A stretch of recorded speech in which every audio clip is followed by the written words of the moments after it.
ಕರ್ನಾಟಕ ಕಾಂಗ್ರೆಸ್ನ ಸಾರಥಿ ಅದುವೇ ಕನಕಪುರ ಅಧಿಪತಿ.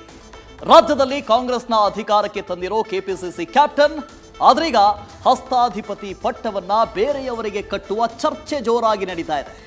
ಇದರ ಮಧ್ಯೆ ಕೆಪಿಸಿಸಿ ಗಾದಿಗಾಗಿ ಸಮುದಾಯಗಳ ಲಾಬಿಯೂ ಜೋರಾಗಿದೆ. ಇಷ್ಟು ದಿನ ಒಕ್ಕಲಿಗ ನಾಯಕನ ಕೈನಲ್ಲಿದ್ದ ಪಕ್ಷದ ಅಧಿಕಾರವನ್ನ ವಾಲ್ಮೀಕಿ ಸಮುದಾಯಕ್ಕೆ ನೀಡಬೇಕು ಅನ್ನೋ ಕೂಗು ಕೇಳಿ ಬಂದಿದೆ.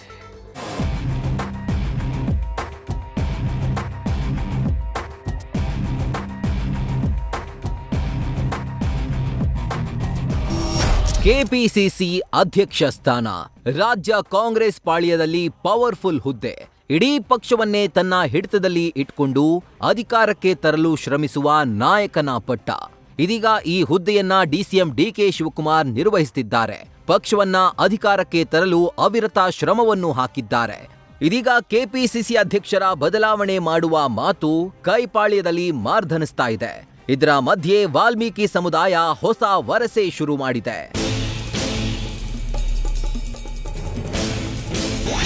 ಕೆಪಿಸಿಸಿ ಗಾದಿಯ ಸುತ್ತ ವಾಲ್ಮೀಕಿ ನಾಯಕರ ವ್ಯೂಹ.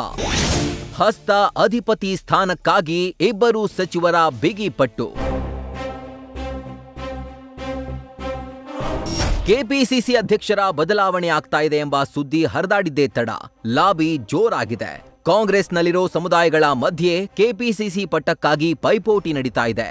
ಇದೀಗ ಕಾಂಗ್ರೆಸ್ ಅಧ್ಯಕ್ಷ ಕುರ್ಚಿಯ ಸುತ್ತ ವಾಲ್ಮೀಕಿ ಸಮುದಾಯ ವ್ಯೂಹ ರಚಿಸಿದೆ. ಎಸ್ಟಿ ಸಮುದಾಯಕ್ಕೆ ಕೆಪಿಸಿಸಿ ಅಧ್ಯಕ್ಷ ಸ್ಥಾನ ನೀಡಬೇಕು ಅಂತ ವಾಲ್ಮೀಕಿ ಸಮುದಾಯದ ಸಚಿವರಾದ ಸತೀಶ್ ಜಾರಕಿಹೊಳಿ, ಕೆಎನ್ ರಾಜಣ್ಣ ಬೇಡಿಕೆ ಇಟ್ಟಿದ್ದಾರೆ. ಇದುವರೆಗೂ ವಾಲ್ಮೀಕಿ ಸಮುದಾಯಕ್ಕೆ ಕಾಂಗ್ರೆಸ್ ಅಧ್ಯಕ್ಷ ಸ್ಥಾನ ಸಿಕ್ಕಿಲ್ಲ. ಈ ಬಾರಿ ವಾಲ್ಮೀಕಿ ಸಮುದಾಯಕ್ಕೆ ಅಧ್ಯಕ್ಷ ಸ್ಥಾನ ನೀಡಿದ್ರೆ ಪಕ್ಷಕ್ಕೆ ಲಾಭವಿದೆ.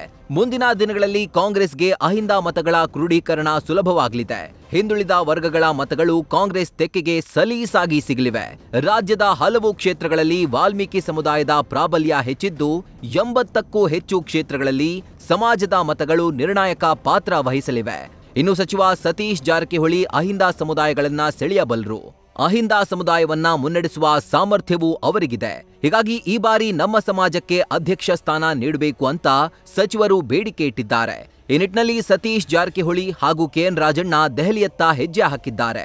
ಈಗಾಗಲೇ ವರಿಷ್ಠರನ್ನ ಭೇಟಿಯಾಗಿರುವ ಸಚಿವ ಕೆಎನ್ ರಾಜಣ್ಣ ಮತ್ತೊಮ್ಮೆ ಹೈಕಮಾಂಡ್ ನಾಯಕರ ಭೇಟಿಯಾಗಿ ತಮ್ಮ ಮನವಿಯನ್ನ ಮಂಡಿಸಲು ಸಿದ್ಧತೆ ಮಾಡಿಕೊಂಡಿದ್ದಾರೆ ಅಂತ ತಿಳಿದು ಬಂದಿದೆ.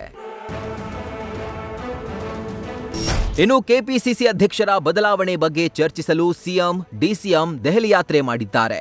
ಇದರ ಮಧ್ಯೆ ಕಾಂಗ್ರೆಸ್ ನಾಯಕರು ಕೂಡ ಕೆಪಿಸಿಸಿ ಪಟ್ಟದ ಪೈಪೋಟಿಯ ಬಗ್ಗೆ ಮಾತನಾಡಿದ್ದಾರೆ.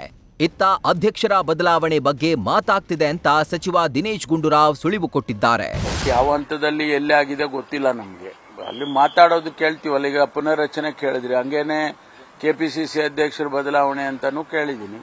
ಅದೇನು ಅವ್ರಿಗೆ ಬಿಟ್ಟಿದ್ದು. ಅಧ್ಯಕ್ಷರು ಮತ್ತು ಮುಖ್ಯಮಂತ್ರಿಗಳು ಈಗಾಗಲೇ ಅವ್ರ ಜೊತೆ ಚರ್ಚೆ ಮಾಡಿ ಒಂದ್ ವೇಳೆ ಅದಿದ್ರೆ ಹೈಕಮಾಂಡ್ನವ್ರು ತೀರ್ಮಾನ ತಗೊಳ್ತಾರೆ. ಅಧ್ಯಕ್ಷರು ಬದಲಾವಣೆ ಆಗ್ತಕ್ಕಂಥದ್ದಕ್ಕೆ ಕೆಲವು ಕಡೆಯಿಂದ ಮಾತುಗಳಿದೆ. ಯಾಕಂತ ಹೇಳಿದ್ರೆ ಶಿವಕುಮಾರ್ ಅವರು ಬಹಳ ಒಳ್ಳೆ ಕೆಲಸ ಮಾಡಿ ಅಧ್ಯಕ್ಷರಾಗಿ ನಮ್ಮ ಪಕ್ಷವನ್ನು ಕಟ್ಟಿದ್ದಾರೆ, ಅಧಿಕಾರ ಕೂಡ ತಗೊಂಡ್ಬಂದಿದ್ದಾರೆ ಮತ್ತು ಹಗಲು ರಾತ್ರಿ ಕೆಲಸ ಮಾಡ್ತಾ ಇದ್ದಾರೆ. ಅದ್ರ ಬಗ್ಗೆ ಎರಡು ಮಾತಿಲ್ಲ. ಆದರೆ ಅವ್ರದ್ದು ಕೂಡ ಈಗ ಸುಮಾರು 5 ವರ್ಷಕ್ಕಿಂತ ಹೆಚ್ಚಾಗ್ತಾ ಇದೆ ಅವರು ಅಧ್ಯಕ್ಷರಾಗಿ. ಅವ್ರಿಗೂ ಕೂಡ ಬೇರೆ ಬೇರೆ ಕೆಲಸ ಕಾರ್ಯಗಳು ಬಹಳಷ್ಟು ಇದೆ. ಅದರಿಂದ ಅವರು ಮುಂದುವರೆದ್ರೂ ನಮಗೇನು ಸಮಸ್ಯೆ ಇಲ್ಲ. ಆದರೆ ಯಾರಾದೊಬ್ಬರು ಪೂರ್ತಿ ಅವಧಿ ಅವ್ರು ಪೂರ್ತಿಯಾದಂಥ ಸಮಯ ಅಧ್ಯಕ್ಷರಿಗೆ ಕೊಟ್ಟು ಕೆಲಸ ಮಾಡ್ತಕ್ಕಂಥದ್ದು ಮಾಡೋದು ಕೂಡ ಅದು ಕೂಡ ತಪ್ಪಲ್ಲ. ಕೆಪಿಸಿಸಿ ಅಧ್ಯಕ್ಷರಾಗಿ ಡಿಕೆ ಶಿವಕುಮಾರ್ ಉತ್ತಮ ಕಾರ್ಯ ಮಾಡಿದ್ದಾರೆ. ರಾಜ್ಯದಲ್ಲಿ ಪಕ್ಷವನ್ನ ಅಧಿಕಾರದ ಗದ್ದುಗೆಗೆ ಏರಿಸಿದ್ದಾರೆ. ಇದೀಗ ಡಿಕೆಶಿಯಂತೆ ಕಾಂಗ್ರೆಸ್ ಸಾರಥಿ ಯಾರಾಗ್ತಾರೆ? ಅಂಥ ರಫ್ ಅಂಡ್ ಟಫ್ ಕ್ಯಾಂಡಿಡೇಟ್ ಯಾರು? ವಾಲ್ಮೀಕಿ ಸಮುದಾಯಕ್ಕೆ ಹೈಕಮಾಂಡ್ ಮಣೆ ಹಾಕುತ್ತಾ? ಇದಕ್ಕೆಲ್ಲ ಮುಂದಿನ ದಿನಗಳಲ್ಲಿ ಉತ್ತರ ಸಿಗಬೇಕಿದೆ. Shivaprasad, political bureau, news first. News first ನಿರ್ಭೀತಿಯಿಂದ ನಿಮ್ಮ ಪರವಾಗಿ.